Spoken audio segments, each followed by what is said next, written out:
पहलगाम आक्रमण को पूरीला मासे बर्बर कांड घटाई आतंकवादी भिजिथिला रक्तर नदी लिभिथिला मुंडरू सिंदूर शब्द होइथिला पूरा देश।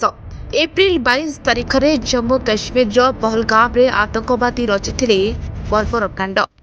मुंबई आक्रमण पर एहाकु सबुठु बड़ आतंकवादी आक्रमण कुहाଯାଉଛି। पैसरण रैली खुशी मनाइबाकू जाइथिबा पर्यटकों को आतंकवादी माने अति घृण्य और जघन्य भावे गुली कर हत्या करथिले। 4 जन आतंकवादी पर्यटकों को प्रथमे धर्म पचारिबा परे गुली करथिले। विशेषकर हिंदू पर्यटकों मानकू हत्या करा जायता। मोट 26 जनक मृत्यु होइथिला। जम्मू काश्मीर जनकर मध्य मृत्यु होइथिला। ओडिशार प्रशांत शतपथींकर एही आतंकी आक्रमण रे जीवन जाइथिला।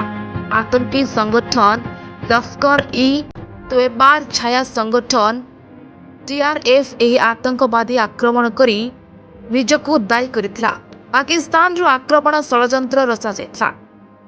जम्मू काश्मीर किछि आतंकी सहयोगी एही घृण्य षड़यंत्र रे सहायता करथिले। भारत एही आतंकी आक्रमण रो प्रतिशोध नेछि। प्रथमे पाकिस्तान रो 9टी आतंकी आडाको ध्वंस करिथिला भारत। यापरे पाकिस्तान मरणात्मक मनोभाव देखाइबा परे पाकिस्तान रो 11टी एयरबेस को टार्गेट करिथिला भारत। एथिरे पाकिस्तान को व्यापक क्षति घटिला। Bureau report news express.